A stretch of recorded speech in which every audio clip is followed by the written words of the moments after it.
Bueno, soy Julia y voy a hablaros sobre la anemia megaloblástica y el tratamiento con vitamina B12 y ácido fólico.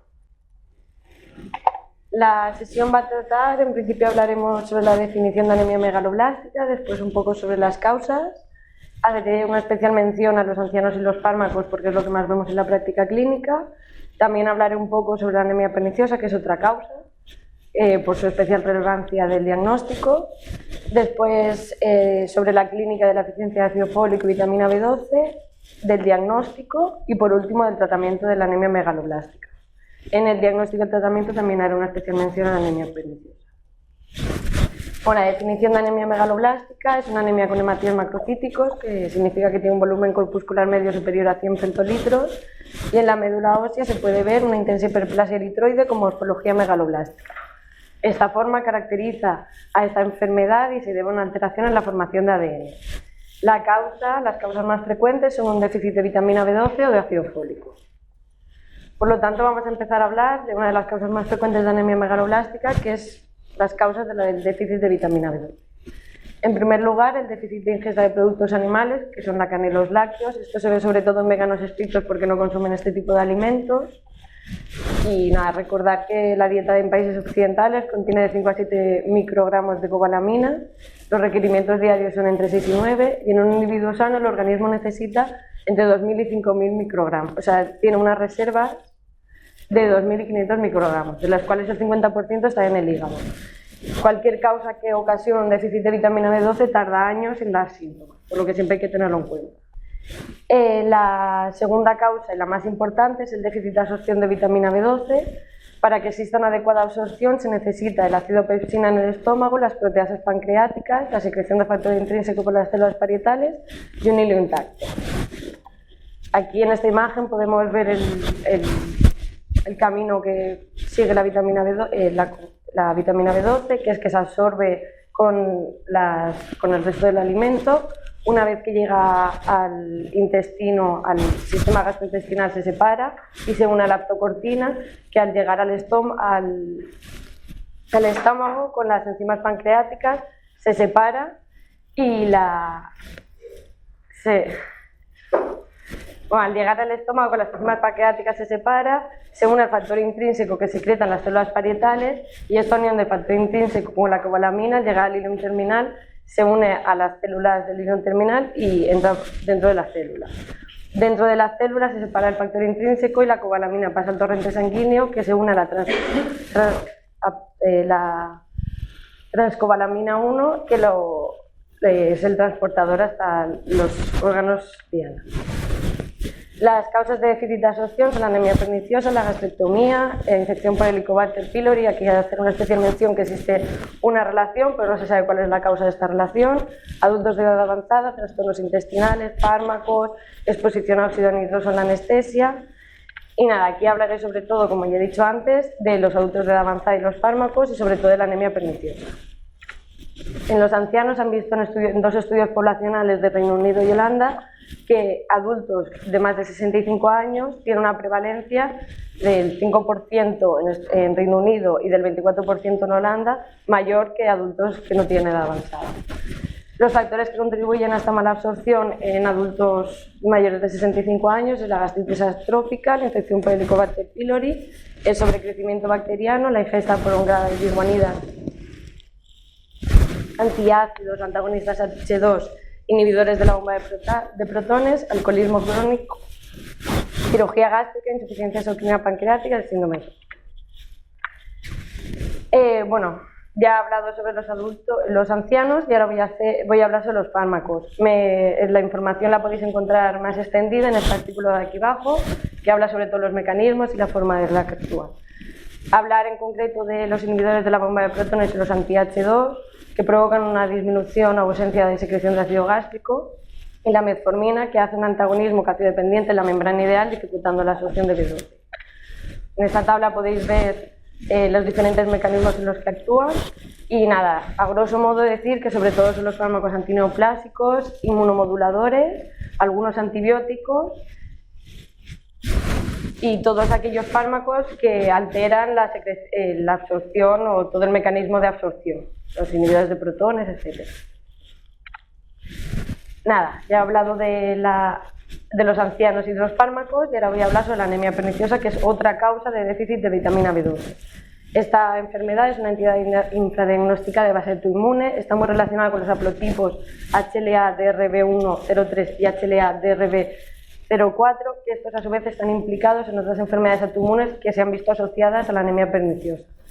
Los anticuerpos que intervienen son los anticélulas parietales y antifactor intrínseco, afectan sobre todo a fondos y cuerpo gástrico, provocando una gastritis atrófica, disminuyen el número de células gástricas parietales y por lo tanto el factor intrínseco, por lo tanto la absorción de vitamina B12.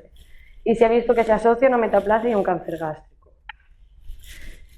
Bueno, un poco sobre los anticuerpos, los anticélulas parietal y los antifactor intrínseco. De estos hay de dos tipos. Los primeros actúan en el sitio de la unión de la vitamina B12 y los tipo 2 actúan en el sitio de unión del factor intrínseco en el duodeno. Los ACP tienen una alta sensibilidad y una baja especificidad y se ha visto que preceden en algunas ocasiones a la anemia. Los AFI tienen una baja sensibilidad y una alta especificidad, pero se ha visto que no se correlaciona con el desarrollo. Los primeros nos ayudan de forma de un screening, los segundos nos podrían completar cara al diagnóstico. Se ha visto que ambos anticuerpos positivos tienen una sensibilidad del 80% y una especificidad del 100% cara al diagnóstico. Bueno, ya he hablado sobre las causas de déficit de vitamina B12 y ahora voy a hablar sobre las causas de déficit de ácido fólico. La más importante es una alteración en la dieta, sobre todo se ven en los productos animales y vegetales. Incluso en algunos países se suplementa el grano y la harina con ácido fólico con buenos resultados. Un individuo sano necesita de 200 a 400 microgramos al día, las reservas de folato son entre 5 y 10 miligramos y, a diferencia de la vitamina B12, esta tarda meses en dar síntomas. Otra de las causas es el incremento de necesidades en el embarazo, la anemia hemolítica o enfermedades de la piel exfoliativa o una mala alimentación. Existen países que a los neonatos se les da leche de cabra y se ha visto que tiene un ácido fólico insuficiente. Y sobre todo mencionar a los alcohólicos, que estos como tienen una alteración en la dieta de base, tardan mucho más tiempo en recuperar niveles normales. Otra de las causas son los fármacos, que ya les he comentado antes y que también están en el mismo artículo. Y por último, causas hereditarias que se han visto que son muy poco frecuentes, hacer especial mención a la malabsorción hereditaria de folato, que es autosómica recesiva, y cursa con diarrea, problemas de crecimiento, anemia megaloblástica y degeneración neurológica progresiva. Bueno, una vez que ya hemos visto las causas, vamos a ver la clínica.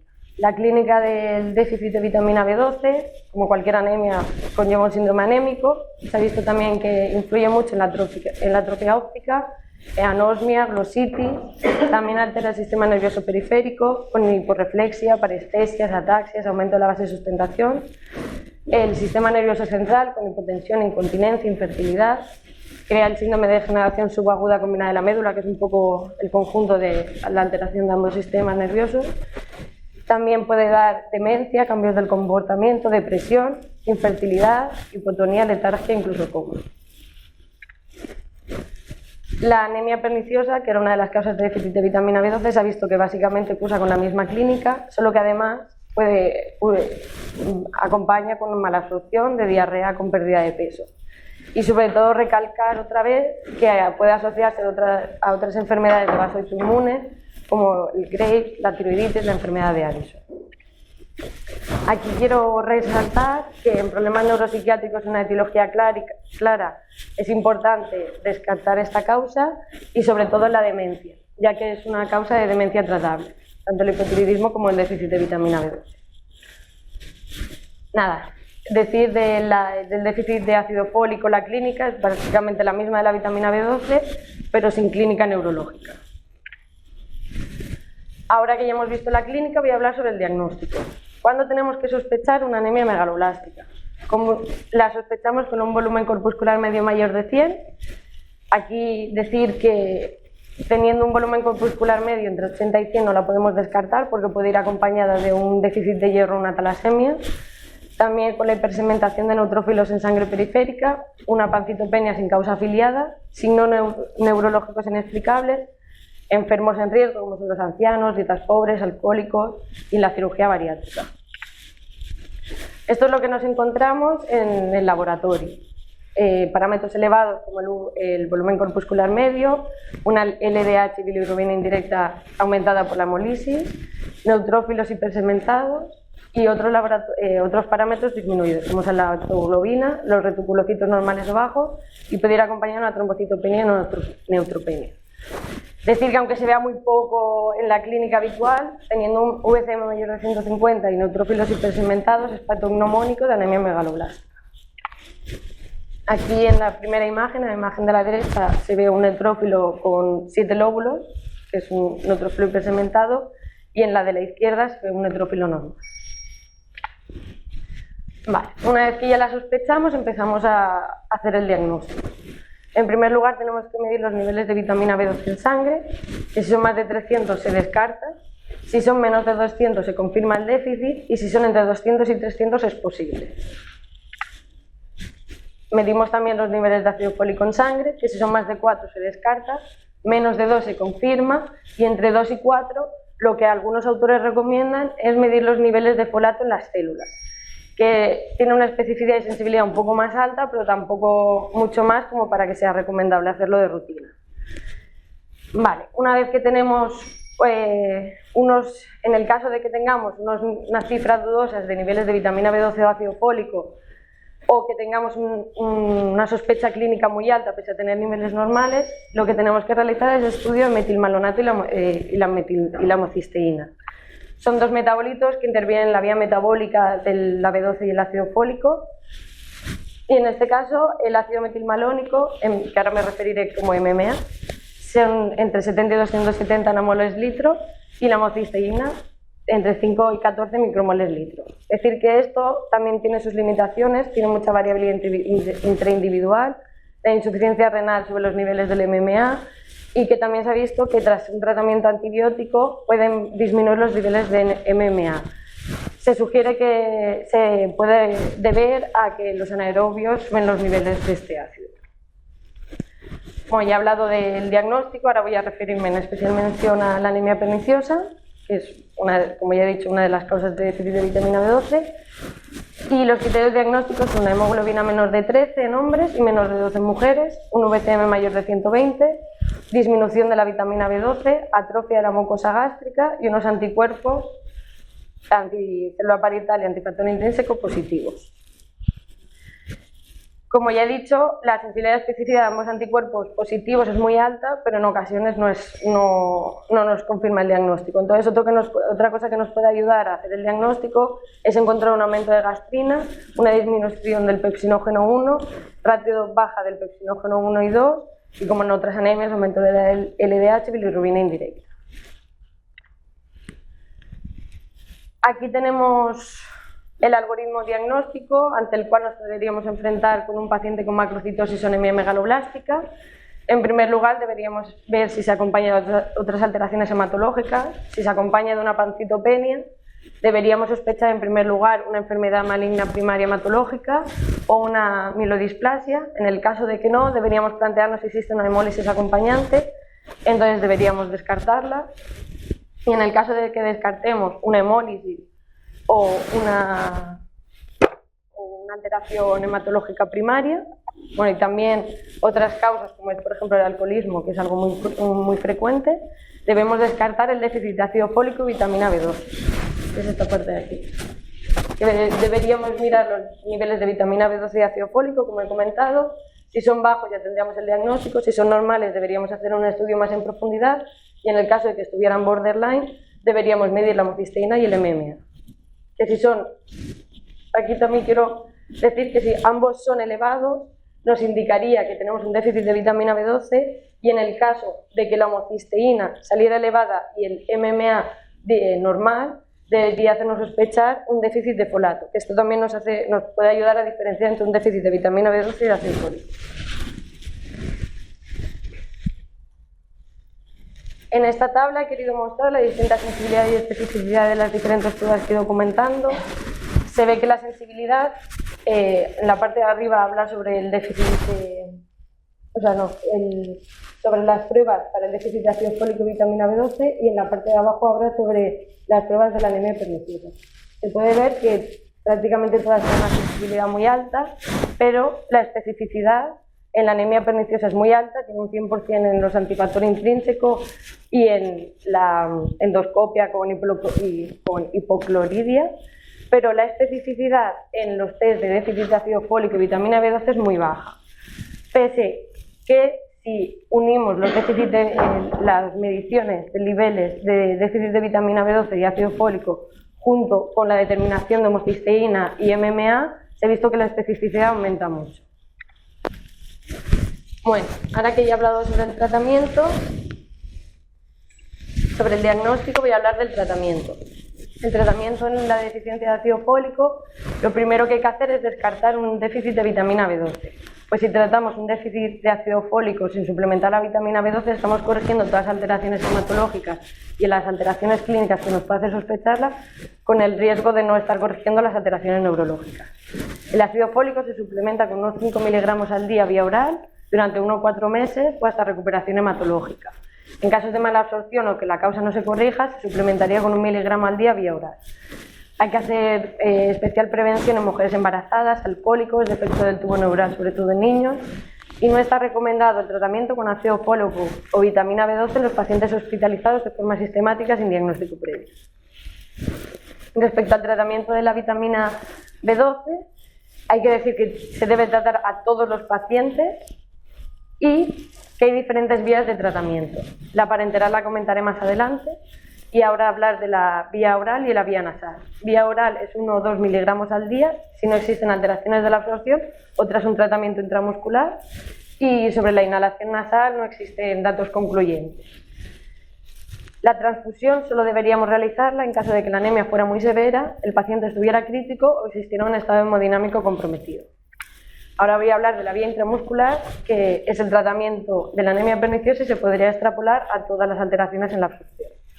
Se trataría por 1 miligramo una vez por semana durante 4 semanas y después 1 miligramo al mes.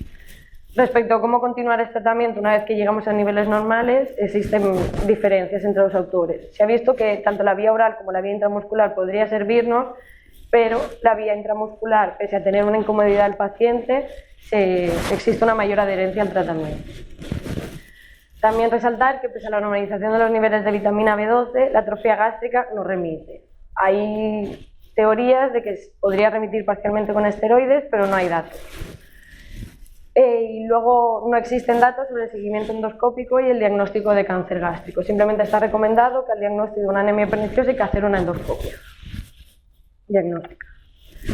Bueno, una vez que ya hemos empezado a suplementar, para visualizar una correcta respuesta al tratamiento de la anemia megaloblástica, el primer y segundo día disminuye la LDH y la bilirrubina y sube el hierro, la médula se estabiliza.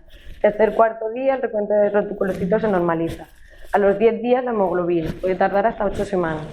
Al 14º día la hipersegmentación de neutrófilos y el déficit neurológico se empieza a corregir a partir de los 3 meses. Aquí en esta tabla, que podéis encontrar en el artículo que vemos referenciado aquí,